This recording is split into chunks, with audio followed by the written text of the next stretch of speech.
I'm Harley, 32 years old, and perpetually solving other people's problems, especially at my software engineering job, which made me late to my parents' 30th anniversary dinner. When I finally arrived, everyone had finished eating. Mom slid a $1,500 bill across the table with a smile. My sister Amanda smirked, "You're our ATM," as everyone laughed. I stared at their expectant faces, tore the bill into pieces, and walked out. 3 months later, I discovered what family really means. Before I continue, where are you watching from? Hit like and subscribe if you've ever had to stand up to family that took advantage of you. Growing up as the eldest child in our household meant responsibility was thrust upon me early. I was raised in a modest middle-class neighborhood in Seattle, where our single-story home constantly needed repairs. My father would attempt himself to save money. The sound of his toolbox opening on weekends became the soundtrack of my childhood, along with my mother's worried sighs when bills arrived. I was the first in my family to attend college, having secured a partial scholarship to Washington State for computer science. My parents were proud but clueless about what I actually studied. My father, Robert, would tell neighbors I was doing something with computers, while my mother, Diane, would simply say I was smart with numbers. Their vague understanding of my career path would later contribute to their assumption that my success equated to unlimited financial resources. My father worked construction until a back injury in my sophomore year of college limited his abilities. He still works in the industry, but with reduced hours and constant pain he pretends doesn't bother him. My mother has worked as a part-time receptionist at a dental office for over 20 years, where the primary benefit is free dental work for the family. Money was always tight, but they managed to keep us fed and housed, if not much else. My sister Amanda is 28 and has never found her thing. She started community college 3 separate times, switching from nursing to business to education before dropping out entirely. She now works at a clothing boutique in the mall where she gets a discount that enables her to dress far better than her income should allow. Amanda lives in a 1-bedroom apartment. She can barely afford, drives a leased car that exceeds her budget, and somehow always has the latest iPhone. Then there's my younger brother Kevin, 24, and still finding himself. Kevin has attempted careers as a musician, personal trainer, bartender, and most recently social media influencer. None have panned out. He lives in my parents' basement, promising each new venture will be his breakthrough. He's charming and well-liked, which makes it hard to stay frustrated with him, but his financial irresponsibility is staggering. The pattern of my family using me as financial support began during my senior year of college, when I secured an internship that paid surprisingly well. At first it was small requests. Dad needed help with the electricity bill during a particularly cold winter. Mom's car required unexpected repairs. Amanda needed textbooks for a semester she would later abandon. After graduation, I landed a position at a growing tech company with a starting salary that made my parents' eyes widen. The requests grew more substantial.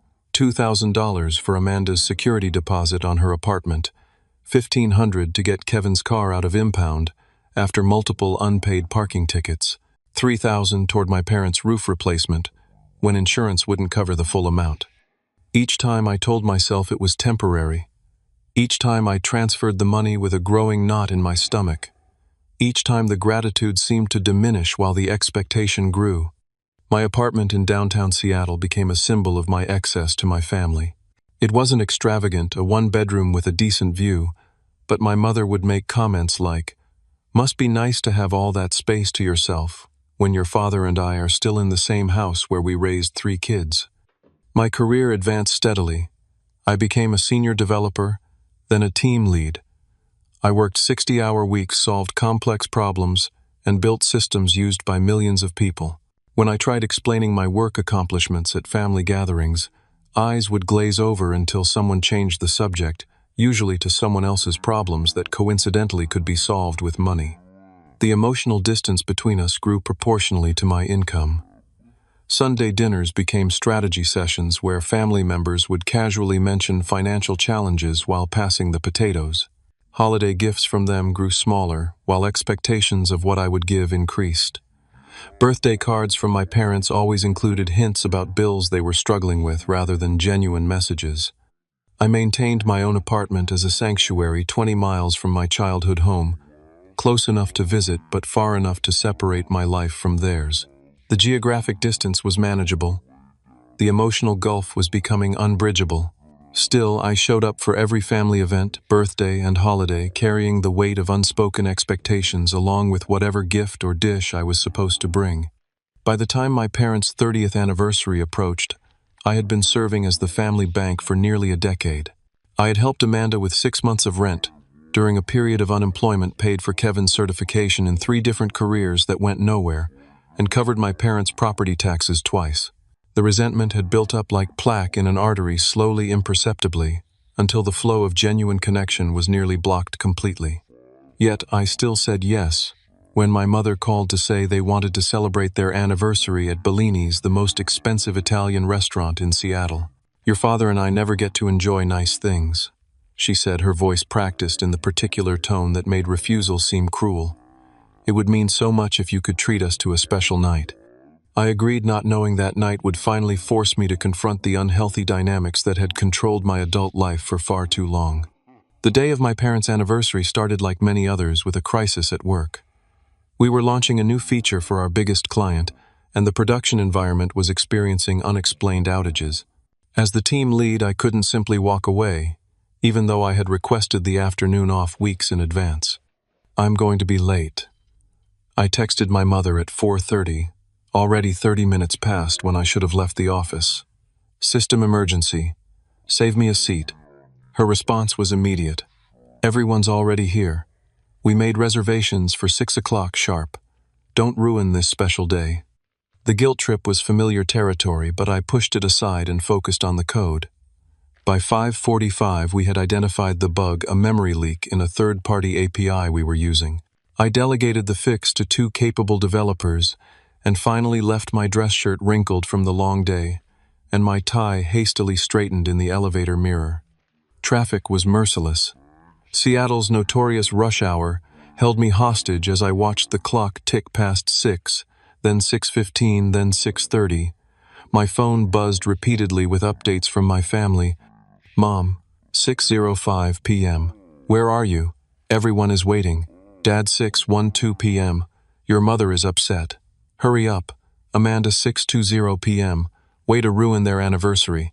We're ordering without you. Kevin, 6:25 p.m. Dude, Mom's on her second glass of wine already. It's getting tense here." I finally arrived at Bellini's at 7:08, rushing through the ornate entrance into the dimly lit interior. The restaurant exuded old-world Italian luxury with its dark mahogany furnishings, white tablecloths, and waitstaff in formal attire. Crystal chandeliers cast a warm glow over diners enjoying multi-course meals with wine pairings that cost more than most people's daily wages. Bellini's was my parents' favorite restaurant, a place they would never visit unless someone else was paying. They had been there exactly twice before, when I got my first major promotion, and when I received a significant performance bonus last year. Both times I had paid without complaint. I spotted my family at a large round table in the center of the main dining room. As I approached, I noticed everyone's plates were nearly empty. Dessert plates with remnants of tiramisu and panna cotta sat before them. Multiple empty wine bottles stood like sentinels in the center of the table. "Here he is," my father announced, his voice slightly louder than appropriate for the setting.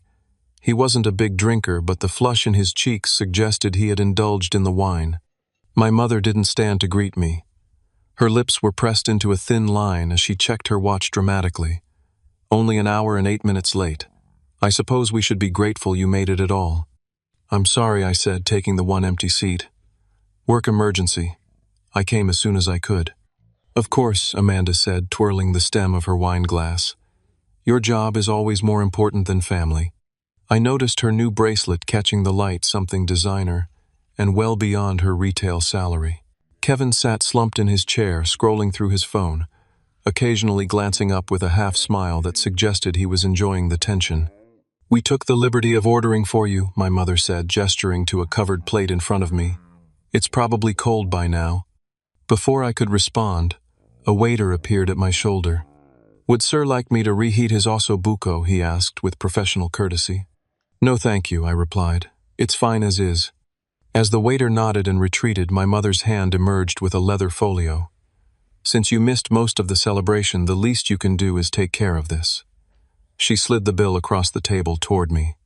I opened it slowly, expecting a significant amount. What I saw made my stomach drop. $1,547. The itemized list included multiple bottles of Barolo Reserve wine at $200 each. Premium antipasto platters, the most expensive entrees on the menu, and every dessert option available. We decided to go all out, my father said, not quite meeting my eyes. 30th anniversary only comes once. You're always saying we should enjoy life more, my mother added, as if she was doing me a favor by spending my money. I sat in stunned silence, processing not just the amount, but the entitlement behind it. They hadn't even waited for me before ordering the most expensive items possible, knowing I wouldn't be there to object. It was a calculated move. What's wrong? Amanda asked with false concern. That's nothing for you, right? Probably what you spend on your fancy coffee each month. Yeah, bro, Kevin chimed in. Spread the wealth a little. After all, Amanda continued, her voice taking on the mocking tone she'd perfected. Since childhood, you're our ATM. Everyone laughed. My mother's tight smile relaxed as she joined in. My father's uncomfortable chuckle. Kevin's outright guffaw. Even my aunt and uncle, who had been quiet during my arrival, snickered along with the joke at my expense. The waiter stood awkwardly nearby, witnessing this family dynamic, with professional detachment but unmistakable discomfort. In that moment, something crystallized in me. Years of resentment, of biting my tongue, of writing checks to solve problems that weren't mine. It all converged into perfect clarity. I wasn't helping my family. I was enabling a toxic pattern that was destroying our relationship and preventing them from taking responsibility for their own lives. I looked at the bill again then, at each family member's face. No one seemed concerned about my feelings. No one had even asked about the work emergency that had made me late. I was just the wallet at the table. With deliberate calmness, I picked up the bill and tore it in half, then quarters, then eighths. The laughter stopped immediately. What are you doing? My mother hissed, her eyes darting around to see if other diners were watching. I placed the fragments neatly in the center of the table. I'm done, I said quietly. Done with what my father asked confusion, replacing his celebratory mood. Done being used. I stood up, placed 5 $20 bills on the table, enough to cover my untouched meal and tip. I love you all, but this isn't love. This is exploitation. I won't be participating anymore. You can't be serious, my mother, said, her voice rising. After everything we've done for you. Harley, sit down, my father said sternly. You're making a scene. Amanda's face had transformed from mocking to furious. So what, you're too good for us now, just because you make a little money? Kevin just stared, his phone forgotten in his hand. I'm not too good for anyone, I replied, keeping my voice steady. But I'm worth more than being your personal bank. You didn't even wait for me before spending my money without asking. That says everything. I turned and walked toward the exit, my heart pounding but my stride purposeful. Behind me, I heard my mother's indignant protests, my father calling my name, and Amanda's cutting remark. Just wait until he needs something from us. The cool evening air hit my face as I pushed through the restaurant doors. I made it to my car before the adrenaline began to fade, leaving me shaking slightly as I gripped the steering wheel. The drive home was a blur of streetlights and racing thoughts. My phone buzzed repeatedly in my pocket, but I ignored it. For the first time in years, I felt simultaneously terrible and liberated. The weight of expected financial support had been lifted, but in its place was the sick feeling that I might have just lost my family entirely. When I finally reached my apartment, I turned my phone off completely and sat in darkness on my balcony, watching the Seattle skyline and wondering if I had done the right thing or made the biggest mistake of my life. The morning after the restaurant incident, I woke to 37 missed calls, 22 text messages, and 15 emails from various family members. I scrolled through them while drinking my coffee, the Seattle rain pattering against my windows, providing a fitting soundtrack to the storm of family drama. My mother's messages progressed from indignant, "I can't believe you would embarrass us like that," to guilt-inducing. "After all we sacrificed for you," to outright manipulative, "Your father is so upset, his blood pressure is dangerously high." Each text was designed to hit my emotional weak points with surgical precision. My father, who rarely sent messages longer than a few words, had left a 2-minute voicemail that started reasonably but gradually transformed into a lecture about respect and family obligation. "We gave you everything growing up." His voice cracked slightly. "We went without so you could have opportunities. And this is how you repay us, by humiliating your mother on our anniversary." Amanda had taken a different approach. Her Instagram story featured a vague post about toxic family members who think they're better than everyone else once they get a little success. She hadn't named me, but the timing made it obvious who she meant. Her direct messages were less subtle. "Hope your fancy job keeps you warm at night since you clearly don't need family anymore." Kevin's texts were the most conflicted. Mom's freaking out, followed by, "That was pretty harsh, bro, but then I kind of get it though. They put a lot on you." His messages revealed the cracks in the family's united front against me. Then came the extended family involvement.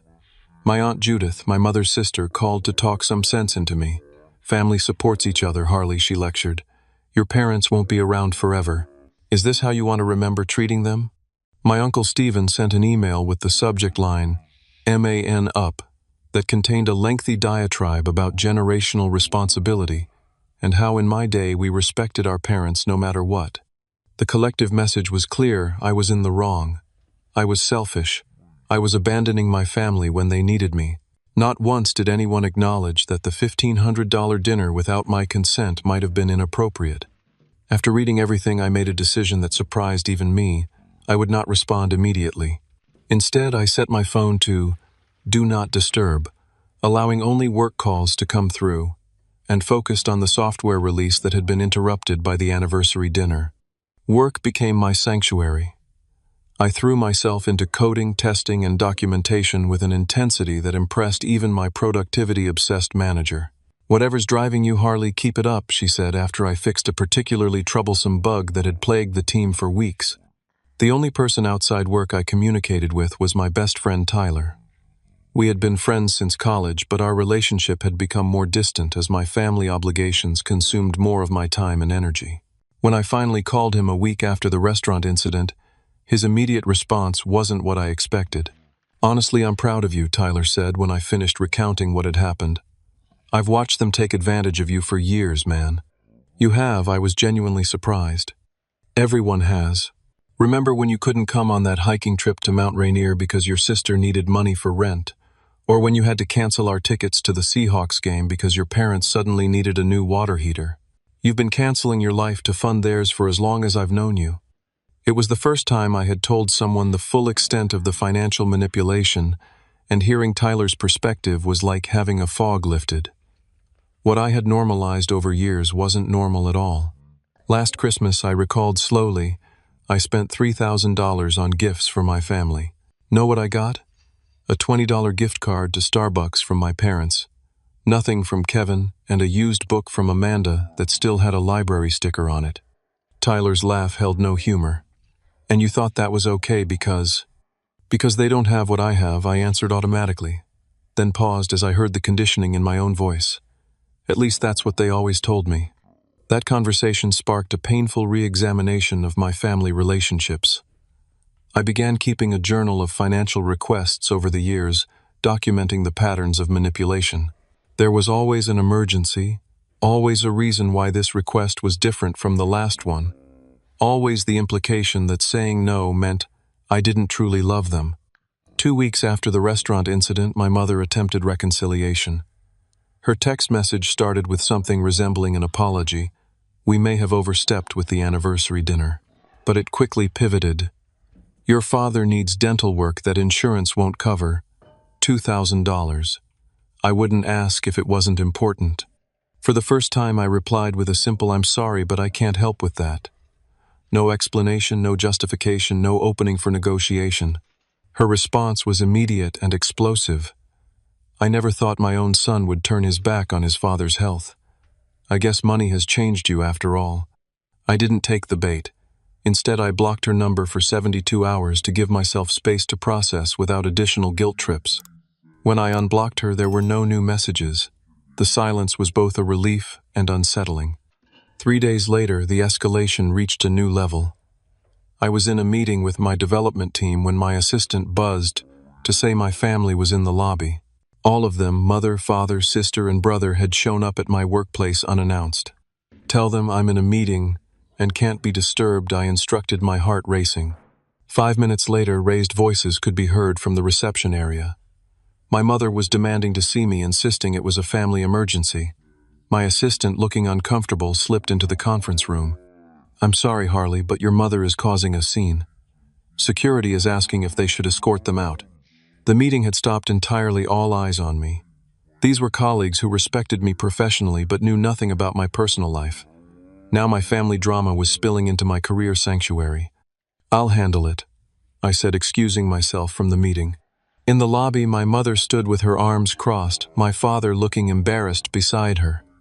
Amanda was filming with her phone, presumably for social media ammunition, while Kevin hung back, clearly wishing he were anywhere else. "What are you doing here?" I asked, quietly aware of the receptionist and security guard watching intently. "You left us no choice," my mother said loudly. "You won't answer calls.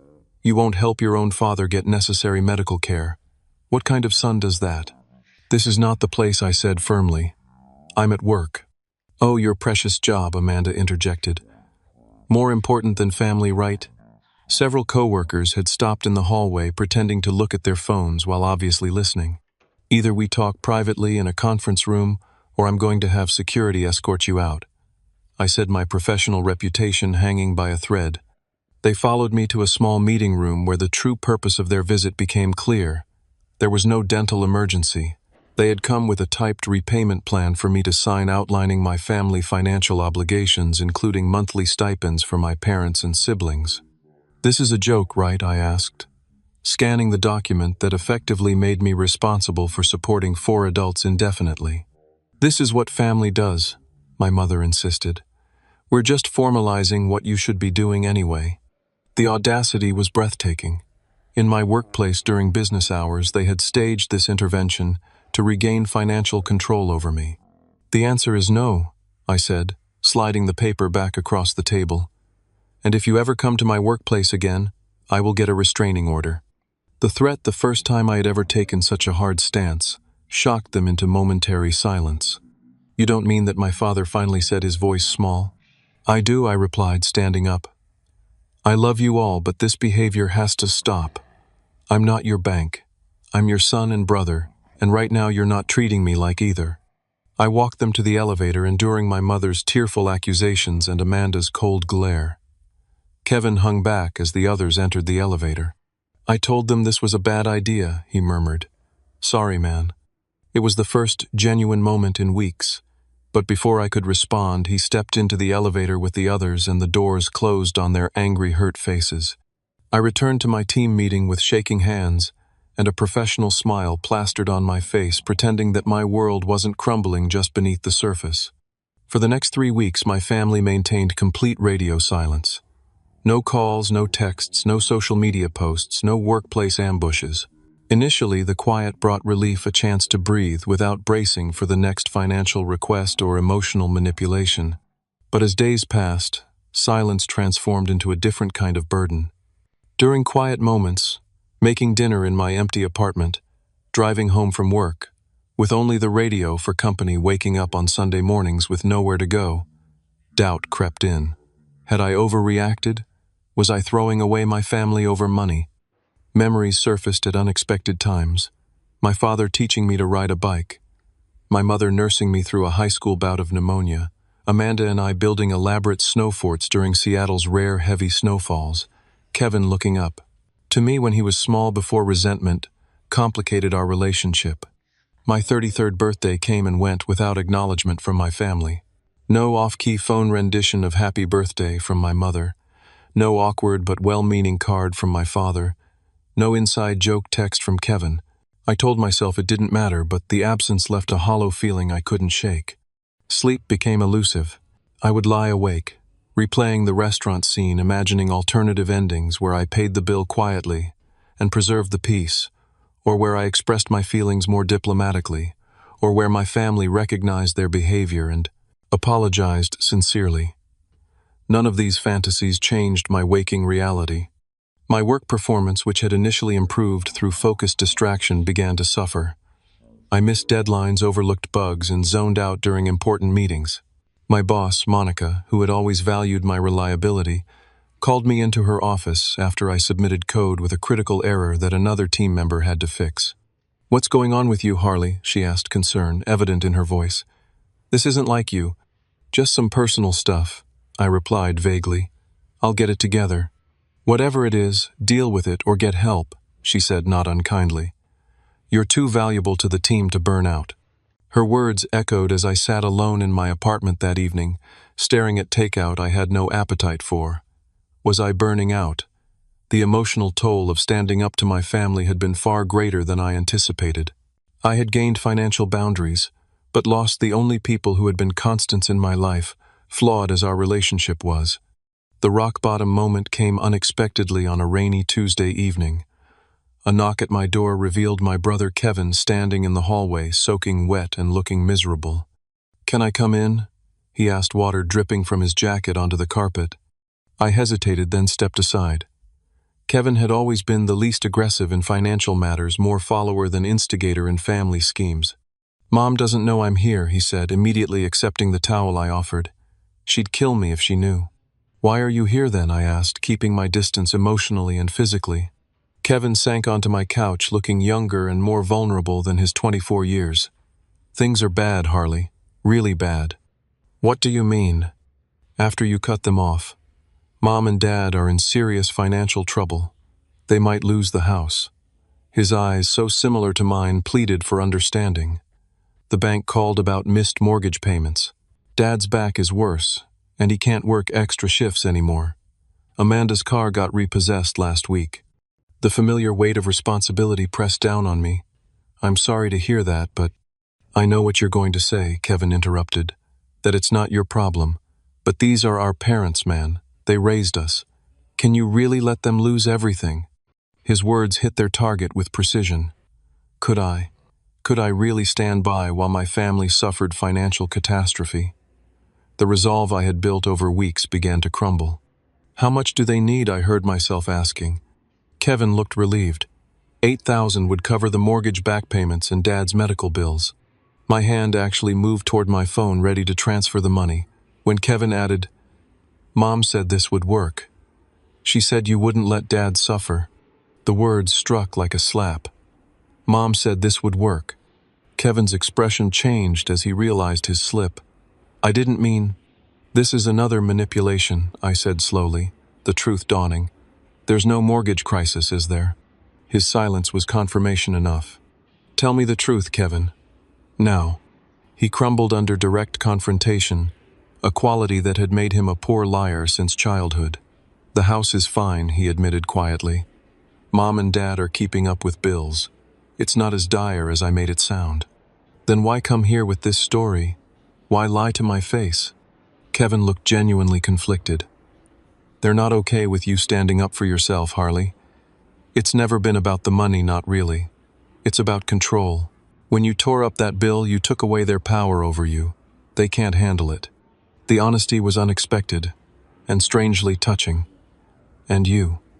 What do you think?" He shrugged, a gesture reminiscent of his teenage years. "I think they've been using you for years. I think Amanda is jealous of your success. I think Mom and Dad are stuck in a mindset where children owe parents everything. Then why participate in this scheme?" "Because they're all I have," he said simply. "I live in their house. I eat their food. I don't have what you have: independence. A career, your own place. I can't stand up to them like you did." His admission created the first genuine connection we'd had in years. "I get that," I said. "But Kevin, don't you see that they're keeping you dependent? As long as you live there and go along with how they treat me, you'll never build your own life." Maybe, he acknowledged. "Sometimes I envy you, you know. Not just the money, the strength to say no to them." We talked for nearly 2 hours, peeling back layers of family dynamics neither of us had fully acknowledged before. Kevin revealed that our parents had retirement savings they never mentioned when asking me for money. Amanda had received financial help from her boyfriend, but presented herself as struggling to maintain access to my support. The family narrative of perpetual crisis was largely manufactured. When Kevin finally left, he paused at the door. "They'll be furious I told you all this. I should probably start looking for my own place. You could stay here until you find something," I offered, surprising myself. He shook his head. "I need to do this on my own. Like you said, independence." A faint smile. "But thanks, big brother." After he left, the weight of everything hit me at once. I had been manipulated my entire adult life by the people who should have been most honest with me. The realization that even Kevin's visit had started as part of a scheme broke something inside me. I sank to the floor of my living room and did something I hadn't done since my grandfather's funeral when I was 16. I sobbed. Uncontrollable body-shaking sobs that released years of suppressed hurt, anger, and betrayal. I cried for the relationship I wished I had with my family, for the money I had given at the expense of my own dreams, for the boundaries I had failed to establish for so long. That night alone in my apartment, I hit emotional rock bottom. I had stood up to my family, but lost them in the process. I had gained clarity but felt more confused than ever about how to move forward. I had done the right thing but felt worse than I had in years. As I finally dragged myself to bed in the early morning hours, I made a decision: I needed help navigating this terrain. For the first time in my life, I would seek professional guidance rather than trying to solve everything myself, a pattern I had ironically learned from being my family's perpetual problem solver. The morning after Kevin's visit, I called in sick to work for the first time in 3 years. Then I spent 2 hours researching therapists who specialized in family dynamics. By noon, I had scheduled an appointment with Dr. Eleanor Winters, a psychologist, whose profile mentioned expertise in financial abuse within families, a term I had never encountered but that resonated deeply. 3 days later, I sat in Dr. Winters' comfortably appointed office, nervously recounting the anniversary dinner incident and its aftermath. I expected judgment or skepticism, but instead found validation. "What you're describing, Harley, is a classic pattern of financial exploitation," she explained. "Family members using emotional leverage to extract material resources is actually a recognized form of abuse, especially when it becomes systematic." "Abuse seems like a strong word," I replied uncomfortably. "They're not bad people." "Abuse describes behaviors, not character," she clarified. "Good people can engage in harmful patterns often without fully recognizing the damage they're causing." Over the next hour, Dr. Winters helped me identify the manipulation tactics my family had employed: guilt induction, obligation, enforcement, emotional blackmail, and what she called moving goalposts, the way each financial contribution was quickly forgotten and replaced with new demands. "Your homework this week," she said as our session ended, "is to make a comprehensive list of all financial requests your family has made over the past 5 years. Include the stated reason amount, whether you complied, and any patterns you notice." The assignment proved more revealing than I anticipated. Scrolling through bank statements, text messages, and emails, I documented over 70 separate financial requests totaling nearly $83,000. The patterns were unmistakable: requests increased after every promotion or raise I received. Emergencies mysteriously coincided with vacations or major purchases I mentioned. Repayment promises were made and uniformly broken. In our second session, Dr. Winters suggested I consult a financial advisor to understand how these contributions had impacted my financial future. The meeting with Janet Kim, a certified financial planner, brought another sobering realization. "Based on what you've shared," Janet explained, displaying charts on her tablet, "the money you've given your family has delayed your retirement savings by approximately 7 years. It's also prevented you from building the down payment for a home which you mentioned was a goal." 7 years, I repeated, stunned. "Compound interest works in both directions," she replied. "Money given away isn't just that sum, it's all the growth that sum would have generated over time." Janet helped me develop a financial recovery plan that included accelerated retirement contributions and a structured savings approach for a future home purchase. More importantly, she helped me establish clear boundaries for any future family financial involvement. "If you decide to help family in the future," she advised, "it should be planned, budgeted, and given without compromising your financial health. Gifts, not obligations." Armed with both psychological insight and financial clarity, I returned to Dr. Winter's office with a newfound sense of purpose. Over the next 2 months, we worked through exercises that helped me untangle love from financial support, identify healthy versus unhealthy giving, and recognize the difference between generosity and exploitation. A particularly powerful session involved writing letters never to be sent to each family member expressing the hurt and anger I had suppressed for years.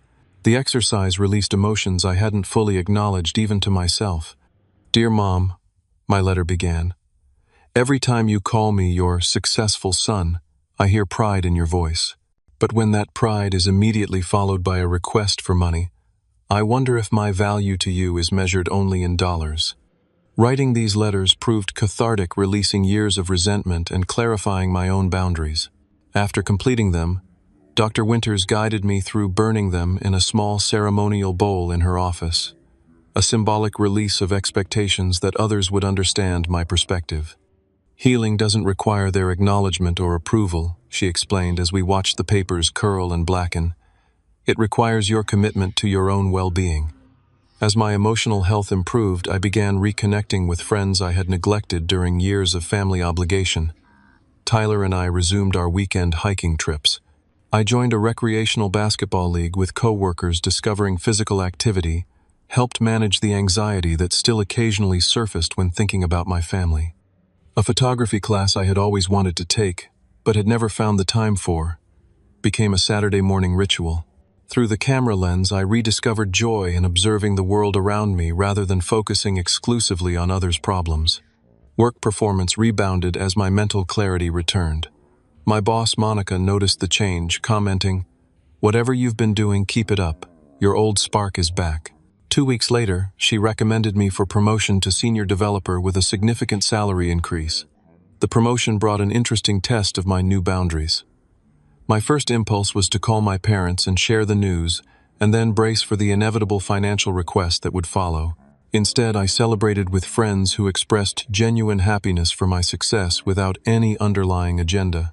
With my first enhanced paycheck, I made a decision that would have been unthinkable months earlier.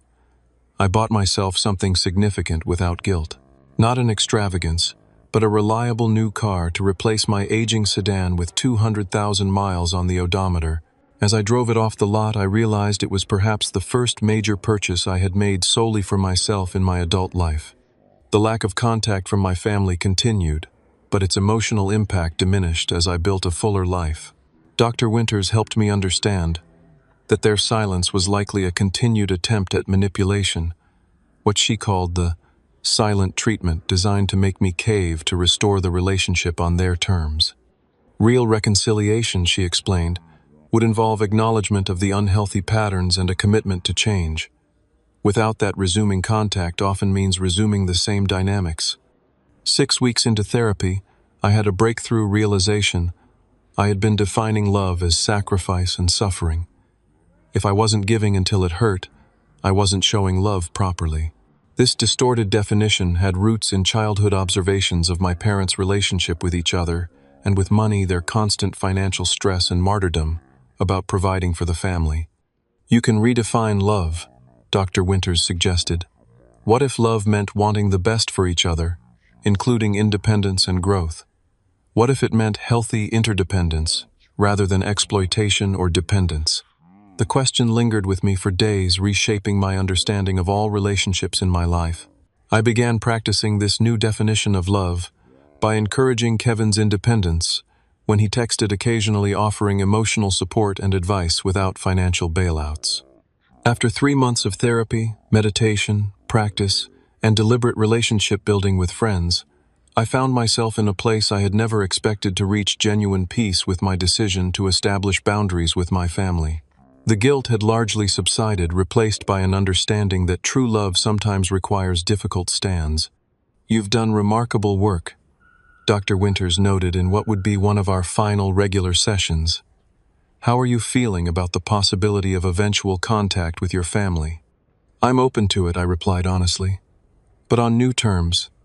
I can't go back to being their ATM." Her smile conveyed understanding. "That's the difference between a boundary and a wall. A boundary has a gate that can open when conditions are right. As if the universe had been listening to our conversation, my phone buzzed with a text message as I left her office. It was from my mother. "Your father and I would like to talk. Thanksgiving is coming up. Will you join us?" After months of silence, the timing was almost eerie. Standing on the sidewalk outside my therapist's office, I felt a complex mix of hope and apprehension. Was this a genuine olive branch, or another manipulation attempt? There was only one way to find out. The invitation to Thanksgiving arrived via formal card in the mail a week after my mother's text, unusual for a family that typically communicated through hasty messages or last-minute phone calls. The cream-colored envelope contained a store-bought invitation with a handwritten note, "We miss you. Please come. Love Mom and Dad." The formality suggested effort, perhaps even a recognition of the significance of this potential reconnection. Still, I approached it with cautious optimism, rather than naive hope. "What are your thoughts about attending?" Dr. Winters asked during our session that week. "Part of me wants to go," I admitted. "They're still my family, but another part is afraid of walking straight back into the same dynamics. What would make it feel safer to attend?" I considered the question carefully. Clear boundaries established beforehand, a plan for how to respond if those boundaries are crossed. Maybe meeting on neutral ground first before the actual holiday. She nodded approvingly. "Those are excellent protective measures. Remember, reconciliation doesn't mean returning to the way things were. It means creating a new relationship with healthier patterns." Armed with this framework, I called my mother 3 days before Thanksgiving. The conversation began awkwardly with surface-level pleasantries that carefully avoided the months of silence and conflict. "Before I commit to Thanksgiving," I finally said, steering us to the necessary discussion, "I need to be clear about something. I'm happy to come and reconnect, but there can be no discussion of money. If that boundary is crossed, I'll leave immediately." My mother's pause stretched so long I wondered if the call had dropped. "Is that really necessary?" she finally asked, her voice tight. "Yes," I replied simply. "It's necessary for me." Another long pause. "Fine," she conceded. "No money talk on Thanksgiving." "Thank you," I said, genuinely appreciative of her agreement, however reluctant. "I'll be there at 2. Thanksgiving morning dawned cold and clear in Seattle. I spent the morning preparing the dish I had promised to bring: roasted Brussels sprouts with bacon and maple glaze, a recipe I had perfected during my months of rediscovering cooking as a hobby rather than a chore. As I drove the familiar route to my parents' house, memories surfaced with each landmark: the park where Dad taught me to throw a baseball, the convenience store where Mom would buy us ice cream after good report cards, the high school where I had graduated as valedictorian with my entire family cheering. Despite these warm recollections, anxiety tightened my chest as I pulled into the driveway. My parents' modest one-story home looked the same as always: holiday decorations already adorning the front porch despite Thanksgiving not yet being over. My mother had always been eager to rush into Christmas. I was the last to arrive. My father answered the door, his expression a complicated mix of happiness and uncertainty. "Harley," he said awkwardly, extending his hand for a shake instead of the hug that would have been normal before our estrangement. I shifted my dish to one arm and shook his hand. "Hi, Dad. Happy Thanksgiving." Inside, the house smelled of roasting turkey and my mother's signature sage stuffing. Amanda sat on the couch with her boyfriend Dave, whom I had met only once before. She offered a curt nod but no verbal greeting. Kevin stood by the fireplace and gave me a subtle thumbs up of encouragement. My mother emerged from the kitchen, wiping her hands on her apron. "You're here," she said, as if confirming a fact she had doubted. There was no hug, but her eyes lingered on me with what seemed like genuine emotion. "I brought Brussels sprouts," I said, holding up my dish. "You know your Uncle Stephen hates those," she replied automatically, then caught herself. "But thank you for bringing something." The awkward tension was mercifully interrupted by the arrival of my grandparents, followed quickly by my Aunt Judith, Uncle Stephen, and their 2 teenage children. The house filled with the buffer of extended family, diluting the intensity of immediate family dynamics. Dinner itself was a carefully choreographed dance of polite conversation.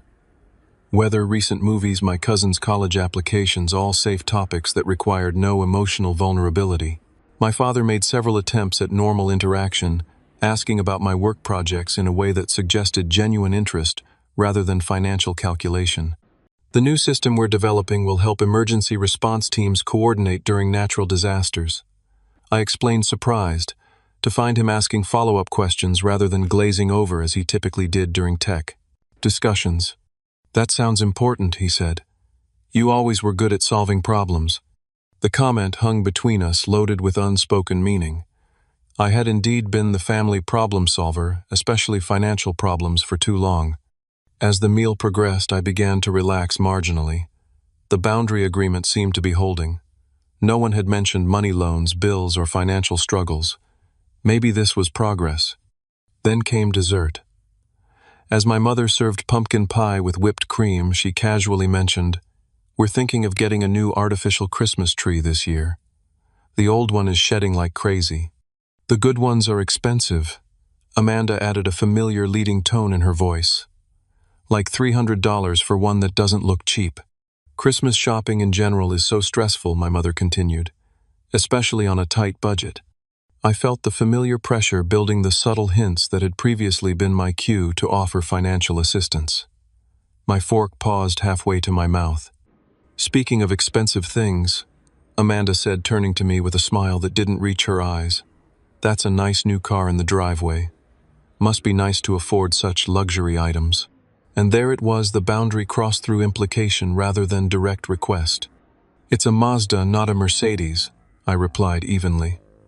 "Reliable transportation." "Still," she persisted, "must have cost, what, $35,000? That's more than I make in a year."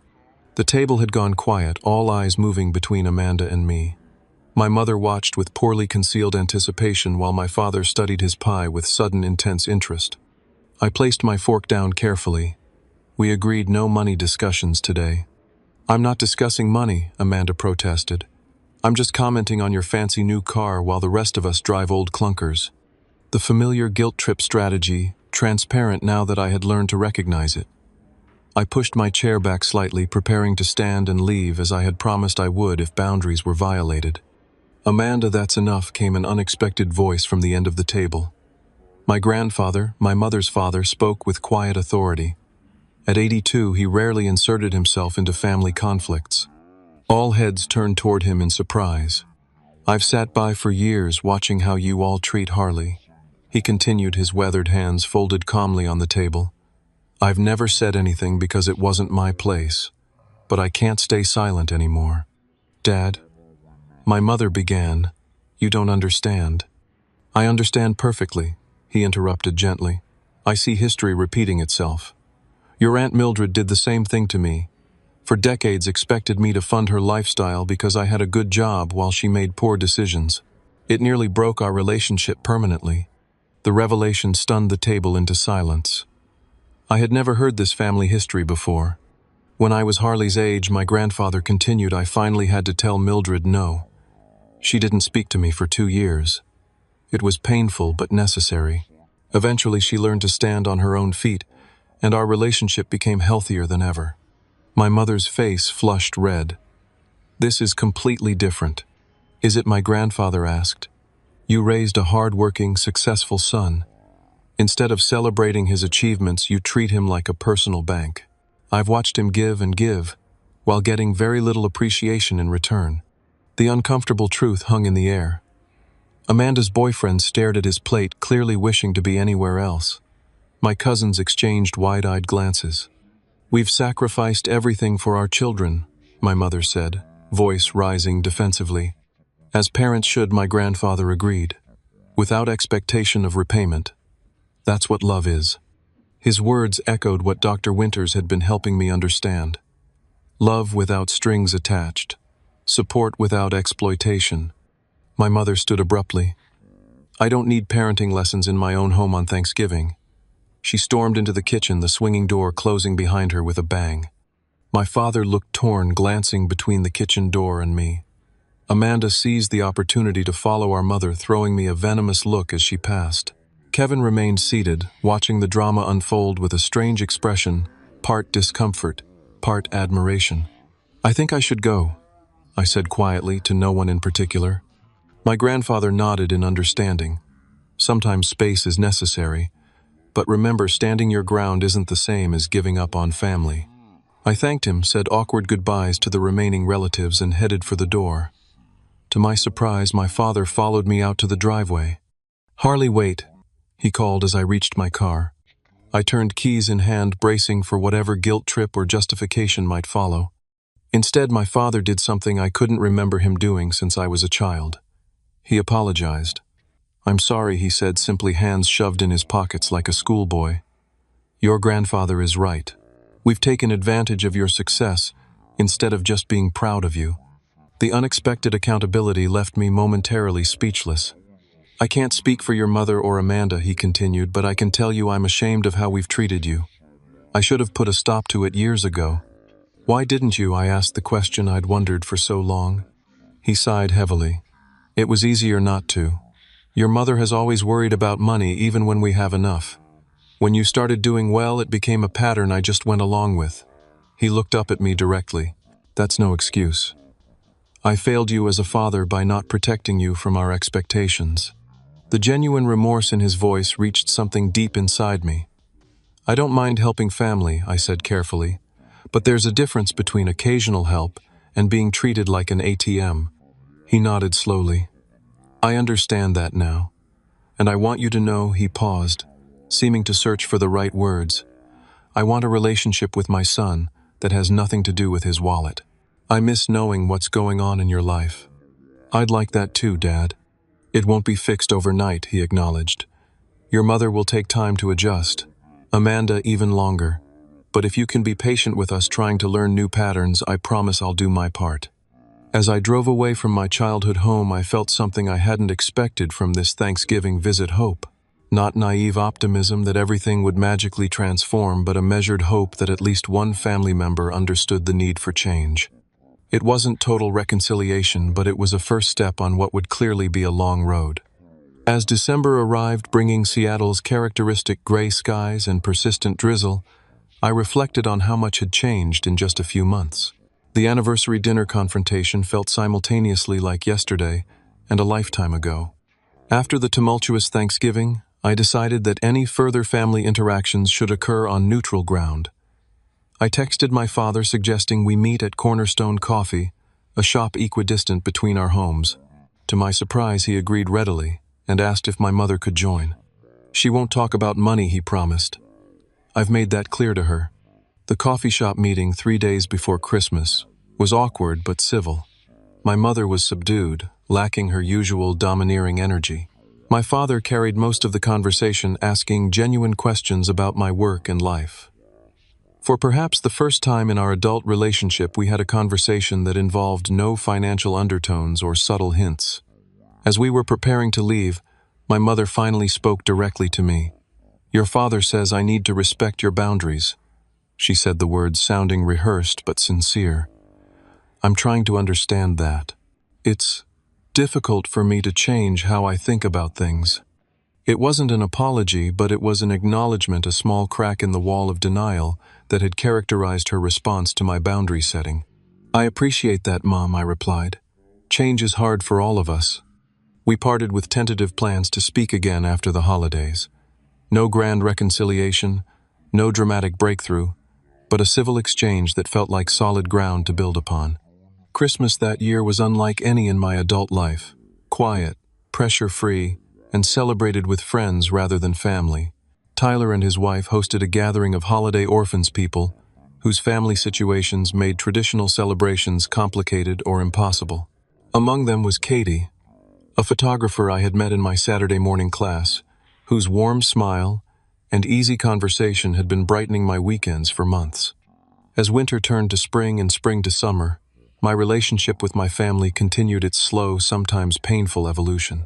My father and I established a routine of meeting for breakfast every other Sunday, just the two of us, building a relationship based on genuine interest rather than financial obligation.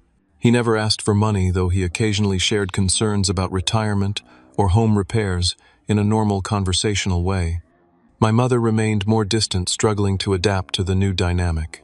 There were setbacks, passive-aggressive comments at Easter dinner, a pointed Mother's Day card mentioning all she had sacrificed for her children, but also small victories like her genuine excitement when I was promoted to development team leader without a single mention of my increased salary. Amanda maintained her resentment the longest. At a family barbecue in July, however, she made a surprising confession after everyone else had gone inside. "I've been angry because you've succeeded where I haven't." She admitted the words clearly difficult for her. "It's easier to blame you for not sharing enough than to admit I've made poor choices." The honesty was unexpected and touching. "It's never too late to make different choices," I told her. "I've enrolled in community college again," she revealed. "Business administration. For real this time." Kevin made the most dramatic changes. Taking inspiration from my boundary setting, he had moved out of our parents' house in February, found a steady job at a tech support company, and begun taking coding classes at night. We met regularly for dinner, our relationship evolving into a genuine friendship rather than the strained hierarchy of our earlier years. "You breaking the pattern gave me permission to change too," he explained over burgers one evening. "I watched how they treated you and realized I didn't want that for myself." By the anniversary of the restaurant incident, my parents' 31st anniversary, our family dynamic had transformed. Not perfectly, not completely, but significantly. My parents celebrated quietly at home this time, sending me a simple text with a photo of them toasting with wine glasses at their kitchen table. No invitation, no expectations, just sharing a moment. The most profound changes, however, were within me. Financial freedom brought a clarity I had never experienced before. Without the constant drain of family support, I was able to put a down payment on a small house in a quiet Seattle neighborhood. My relationship with Katie deepened into something serious and nurturing. My career flourished as my emotional energy was redirected from family crisis management to creative problem solving. That Thanksgiving, 1 year after the tense confrontational holiday that had marked a turning point, was the first family gathering that felt genuinely healthy.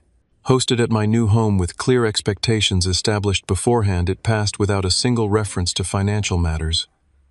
When Amanda admired a new piece of furniture, it was just admiration, not a hint. When Kevin mentioned struggling with his car insurance rate, he immediately followed with, "But I've been researching better options, not a request for assistance." The healing wasn't perfect or complete. There were still moments of tension, old patterns that occasionally resurfaced. But we were all trying, some more successfully than others, to build relationships based on genuine connection rather than transaction. Through therapy, reflection, and difficult conversations, I had learned lessons that transformed not just my family relationships, but my entire approach to life. The most painful boundaries are often the most necessary ones.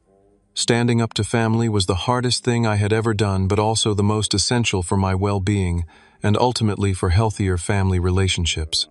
True generosity comes from choice, not obligation. Now, when I help family, which I occasionally still do, it comes from a place of free choice rather than manipulation, making it genuine giving rather than extraction. Love that demands constant sacrifice isn't love at all. Real love builds others up toward independence and growth, not dependence and stagnation. External perspective is crucial when family dynamics become distorted. Without Tyler's friendship and Dr. Winter's professional guidance, I might never have recognized how abnormal my family's financial expectations were. Financial abuse is real and often unrecognized. Money can be a tool of control and manipulation, just as powerful as emotional or physical means, particularly within families where cultural expectations of support create fertile ground for exploitation. Forgiveness doesn't require forgetting or continuing unhealthy patterns. I found a way to forgive my family's past behavior without allowing it to continue unchecked. Setting boundaries is an act of love both for yourself and ultimately for the very people from whom you're establishing distance.